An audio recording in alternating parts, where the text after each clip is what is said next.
Donald Trump is clearly being hit on an almost daily basis with bad legal news, bad financial news. He may not be a billionaire much longer, but now he's got some bad political news to deal with as well. And what I'm referring to here is Joe Biden gave his big State of the Union, and the idea was it was kind of make or break. He's either gonna reveal himself to be a doddering old fool, or he's gonna reassure people that maybe he's on their side and he's not too old to do the job, at least for a few more years.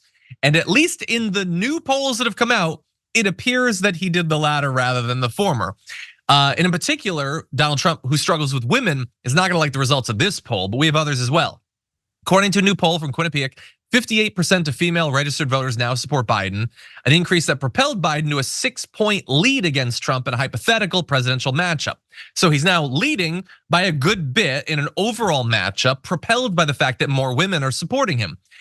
Back just a couple of months ago, Biden's support among women was just 53%. So it's grown by 5 points in just the last month. I'm sure that's for a variety of different reasons. It could be the massive judgment having to do with Donald Trump having raped a woman.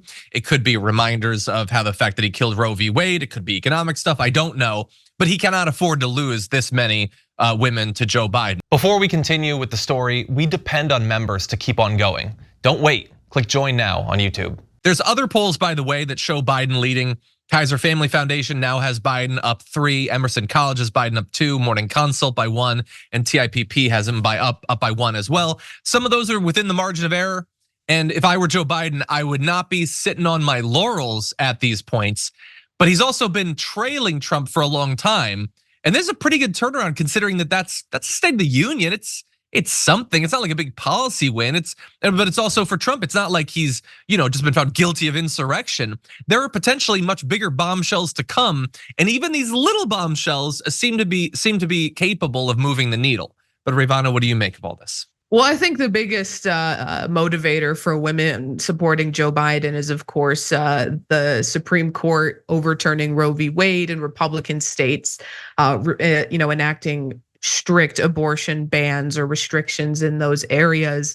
And I think that, and I've said it before, but I think it bears repeating that if the Democratic Party is smart, if any of the strategists there are smart, if the state parties are smart, put abortion on the ballot, because that is how Joe Biden will win this 2024 election. Is if you, especially in these swing states, is wherever abortion is not protected by their state constitution, put it up to a vote, because every time it's gone to the people, they have voted to protect abortion rights. And that seems like a surefire strategy, especially at a time where Biden is hemorrhaging support with young voters and with Muslim American voters. And he seems very uninterested in ending the genocide in Gaza. You gotta lean on what you have done right, which is protect access to abortion. What these I'm lucky to live in a state that has constitutionally protected abortion, but even red states have voted to protect abortion rights. And if you just continuously remind people that it's Donald Trump who wants to put a federal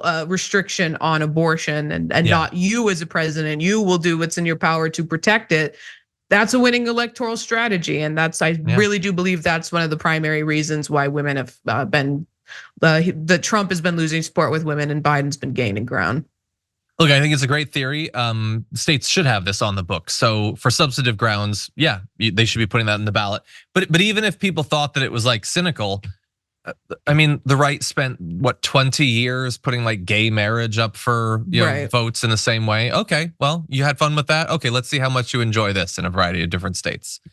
So we'll see. And by the way, when I'm mentioning the bombshells, we are like 10 days, 12 days from the hush money trial. That is the next thing that's barreling towards Donald Trump. And I don't think he's gonna come out looking great. Maybe even in particular for women. I'm not sure they're gonna like some of the stuff that's gonna be revealed in this. So, and chief among those, Melania is not gonna like some of the things that they reveal in this. But that said, I will leave that for them to discuss, assuming they literally ever talk to each other.